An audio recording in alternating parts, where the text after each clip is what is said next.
இப்போ தான் நம்ம சேனலுக்கு நீங்கள் முதல் முறையாக வரீங்கன்னா தயவுசெய்து கீழே இருக்கிற ரெட் கலர் சப்ஸ்கிரைப் பட்டன் அழுத்தி சப்ஸ்கிரைப் பண்ணிக்கோங்க. கூடவே அந்த பெல் பட்டன் அழுத்தி ஆள்னு கொடுத்துக்கோங்க.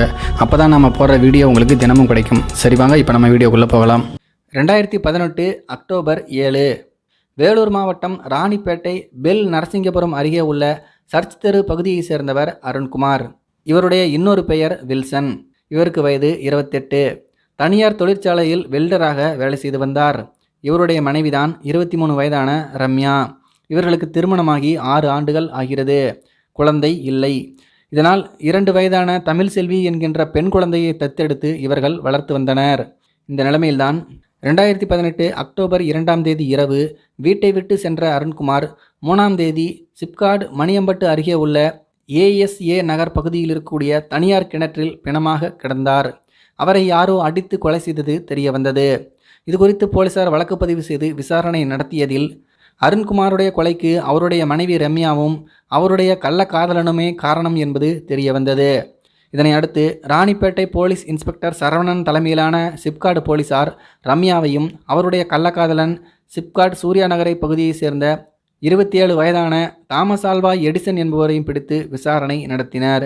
அதில் தாமஸ் ஆல்வா எடிசன் மற்றும் அவருடைய நண்பர்கள் 3 பேரும் சேர்ந்து அருண்குமாரை கொலை செய்தது தெரிய வந்தது.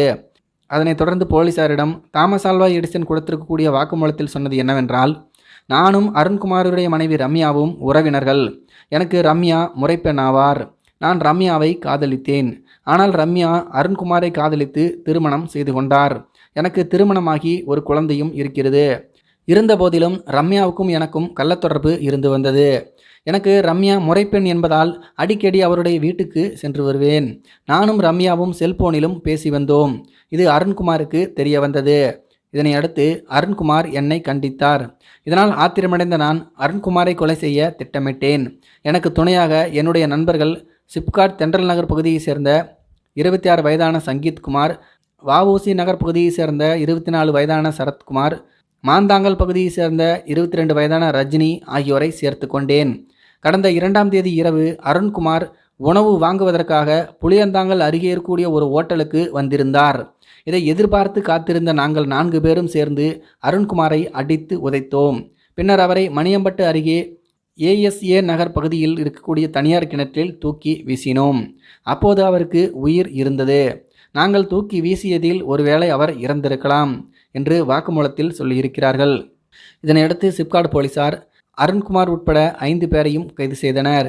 இந்த கள்ளக்காதலன் தாமஸ் ஆல்வா எடிசன் மீது சிப்காட், ராணிப்பேட்டை, வாலாஜா, ஆற்காடு, திமிரி ஆகிய போலீஸ் நிலையங்களில் மோட்டார் சைக்கிள் திருட்டு வழக்கு உட்பட பல்வேறு வழக்குகளும் இருக்கிறதாம். இதை பற்றி உங்களுடைய கருத்துக்கள் என்ன அப்படிங்கிறது கீழே இருக்கிற கமெண்ட்ஸில் தெரியப்படுத்துங்க. மேலும் இது போன்ற வீடியோக்களை பார்க்க நம்முடைய சேனலை சப்ஸ்கிரைப் பண்ணிக்கோங்க. நன்றி, வணக்கம்.